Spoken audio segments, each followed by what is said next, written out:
Bueno, Roberto, que hai? Como estamos? Imagino xa que, bueno, queda unha semana e un día, contando os días prácticamente, non? Con ganas para empezar. Sí, sí, a verdade é que, bueno, fíxose larga a espera porque víase moi lonxe, pero, bueno, xa non queda nada, quédanos prácticamente un microciclo normal, como durante o ano, o sea que xa estamos aí, acariciando. Ujú. Bueno, é verdad que vimos dun parón de 4 meses, pero, bueno, un pouco que Compostela nos imos encontrar. Non sei se moi distinto ao que viñamos vendo antes do parón ou basicamente vai ser o mismo. Realmente o que fixemos antes foinos ben, entonces tampouco creo que vayamos a intentar facer nada de diferente. Simplemente, bueno, son un pouco diferentes o modelo de competición que temos agora é un pouco diferente ao modelo de regularidade. Pero, bueno, sí que vamos a facer as mesmas cousas, que son as que nos darán un premio durante o ano. E despois, bueno, supoño que intentaremos xogar un poquinho cos tempos e con todo, porque, bueno, ser un partido a eliminación, pois hai que andar con ollo, dependendo dos tempos e todo isto. Pero basicamente o funcionamento do equipo vai ser similar. Mm. Bueno, decían os teus compañeiros estes días, a vos vale vos un empate, pero imos ver un Compostela que vais a ir a gañar, non ides especular co resultado. É demasiado peligroso xogar a empatar. Non creo que nadie que xoga a empatar e saia ben moi ben. Entón, bueno, nos realmente eso, vamos a intentar facer o de sempre, que ao final é ir a polos partidos, a xerar moitas ocasións e a meter goles, que foi o que nos deu ben durante todo o ano. Bueno, sí que hai que ser inteligentes e ver un poquinho como está o partido, e ver momentos, porque ao final é un partido de eliminación e hai que ter en conta todo, pero realmente xogar a empatar non creo que sea unha boa forma. Bueno, queda aí prácticamente unha semana de posta a punto. O que vai ser importante tamén é coidarse, que non se manque ninguén, porque, bueno, realmente sodes 17 xogadores do primeiro plantel, Pablo Antas non vai estar, sodes 16, non vos podedes permitir o luxo de perder a ninguén máis. A ver, é importante pois que todos estemos ben, non? Porque aparte o formato hai máis cambios e sempre canta máis xente disponible teñas, pois vai ser mellor. Pero bueno, tamén contamos con os chavales que nos están vindo a axudar do xuvenil, que bueno, foron progresando bastante ao largo destes meses, sobre todo este último mes que estamos entrando xuntos, e creo que poden axudar tamén en un momento dado, e se fai falta. Falabas precisamente diso, de que agora permítense máis cambios, permítense 5. Bueno, é unha das novidades, xunto a que tamén vai haber pausas de hidratación. Como crees que este tipo de cousas, quizáis sobre todo tamén o tema das pausas, pode acabar influindo no partido? Que peso pode acabar tendo? Claro, esa é unha das cousas ás que me refería cando decía que hai que andar con ollo, cos ritmos, controlando un poquinho o ritmo do partido e todo, porque ao final normalmente xogamos de corrido, hai un descanso e de corrido, e agora vai unhas pausas que ao final pues, tamén che dan para traballar cousas, tes 5 cambios e podes cambiar bastante dentro do equipo e de unha maneira de xogar, tanto nós como os rivales. Entón, bueno, a verdade é que hai unha estrategia un poquinho máis amplia da que temos normalmente, non? Creo que aí o corpo técnico ten máis para romperse a cabeza que normalmente.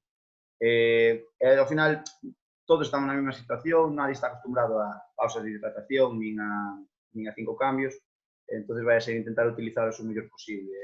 Non creo que haxa unha fórmula correcta, pero sí que che permite, pues, ao mellor darlle a volta a un partido, se estás por abaixo, pues, para reactivar, pues, podes facer cambios, ou se estás sufrindo, pues, a pausa de hidratación igual che ven ben, e o mesmo ao revés, se ti estás ben con moi bo ritmo, igual che corta un pouquiño.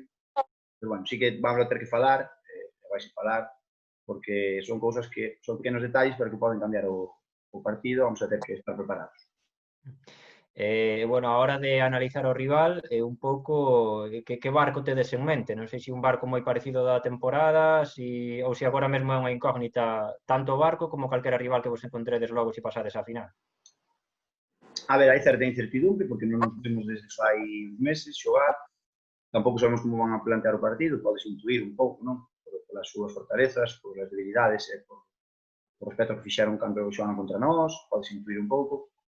Pero, bueno, realmente as cábalas que fagamos van a ser eso, cábalas. É dicir, estar preparados para diferentes escenarios, pois o que con que toque xogar, ao final, vamos a ter que ser nós os que pagamos as cousas, non depender do que faga o rival, ou eso é o que queremos.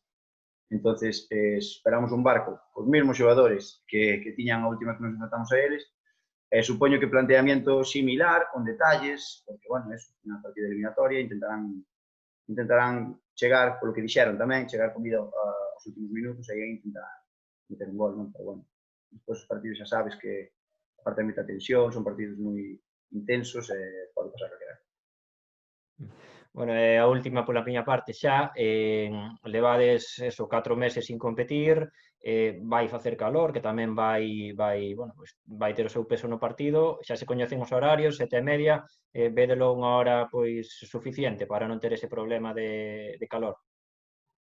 A ver, eu pouco teño que opinar. Simplemente eu, ao mellor, sí que en Vigo iba a 7:30, parece que vai a facer bastante calor, pero ao final volve a ser o mismo. O único que me preocupa é que eso provoque lesións. Ao final vamos estar os dos equipos no terreno de xogo. Se somos capaces de que eles corran máis que nós, vai ir a favor nós. Entonces, bueno, eu ao mellor pondría os 7:30, pero bueno, tampouco vai haber xente, vas a pillar tal, o único que se a xente vai á playa, lle corta un pouco a tarde para ir a verlo a tele, pero, o sea, por nós, vamos a estar os dos equipos nesa situación, esperemos que non haxa lesións por ninguna das dúas partes, que é o único que pode facer iso, que haxa tanto calor, a deshidratación, que non haxa nada muscular, e despois as mesmas condicións para todos, non hai queixas, non hai choros.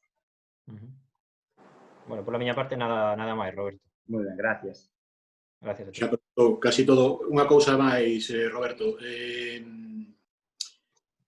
4 meses sin competir e incluso os dous primeiros, pois, cada un buscándose a maneira, pois, de tratar de non perder a forma e de repente, pois, chega un partido, pero que non é un partido máis, o sea, é un partido eliminatorio.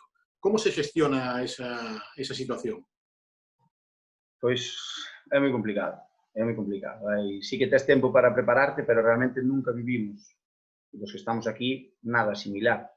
É dicir, normalmente chegas, podes chegar mellor ou peor, porque a temporada se fai máis larga ou menos, pero chegas de competir, chegas de partidos importantes final de temporada, é como unha preparación previa a eses partidos importantes de playoff.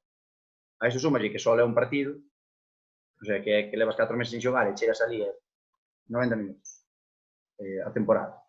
Entón, bueno, pues xestionas, intentamos manter a tranquilidade, manter a calma. Ao final, tamén o traballo todo que levábamos detrás, que tamén nos foi dando premio durante todo o ano, danos tranquilidade para decir, bueno, hai cousas que facemos ben, que nos están funcionando, que temos que intentar acercarnos o máximo posible a elas para volver a competir un partido máis e intentar tratalo como se fora dentro deses detalles que vos decía antes, de que hai que ter cuidado, hai que ter inteligencia, manter o control do partido, intentar facer o que facíamos, ao final iso temos que dar tranquilidade, non? De decir, nós realmente antes xa o facíamos ben, estábamos primeiros, entón tampouco nos temos que salir deso. Sí que a nivel personal e mental un ten que intentar manter a calma para rendir como rendía durante o ano.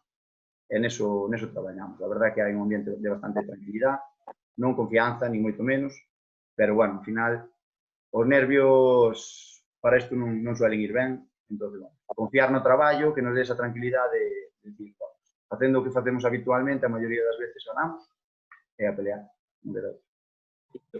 Esos axustes finos que moitas veces che dá pois, o contacto co balón e o ter un rival enfrente.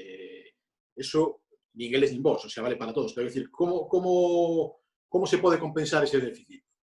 Bueno, nos, o enfoque que está dando o corpo técnico é que eu creo que a plantilla tamén nos parece ben, é xogar entre nós partidos.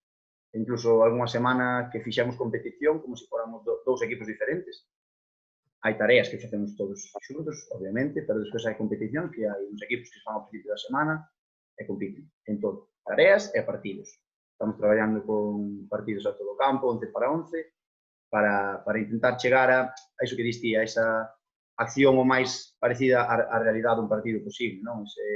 Ese balón, ese pase, ese control, non? Que eso, a competición leva un poquinho a finalo, entrenando solo é complicado, entonces intentamos reproducir accións de xogo ou tramos de xogo, de partido real, nos adestramentos. É complicado, porque conocemos todos, somos do mesmo equipo, pero, bueno, sí que estamos intentando simular o mellor posible para intentar chegar o máis finos. E despois, os outros tampouco poden xogar partidos, entón vamos a chegar nas mesmas condicións. E a última xa, pola miña parte tamén. Do rival, que é o que destacas como máis cousas coas que teredes que ter máis cuidado? Bueno, eu creo que hai que ter moito cuidado cas transicións. Os partidos que xoguei contra eles durante estes últimos anos son un equipo que sempre quedan 2, 3 xogadores preparando a acción de ataque cando non teñen o balón. Atacan moi rápido cando entonces sí que creo que temos que estar ben colocados cando nos teñamos o balón para intentar, na medida do posible, cando hai perda, recuperar ou cortar contra, porque son un equipo que a contra fan daño. E despois, partidos así que van a ser cerrados, que van a ser bueno, pues non tan fluidos porque vimos de estar parados, o balón parado creo que vai a ser importante. Temos que ter moito ollo no balón parado porque ao final pode decantar un partido o mellor sin facer demasiados méritos, digamos, mediante o xogo, un balón parado pode decantar a balanza. Entón, eu creo que o que temos que ter cuidado é os seus contraataques, estar ben preparados para frenalos e co balón parado. Pois, só unha curiosidade.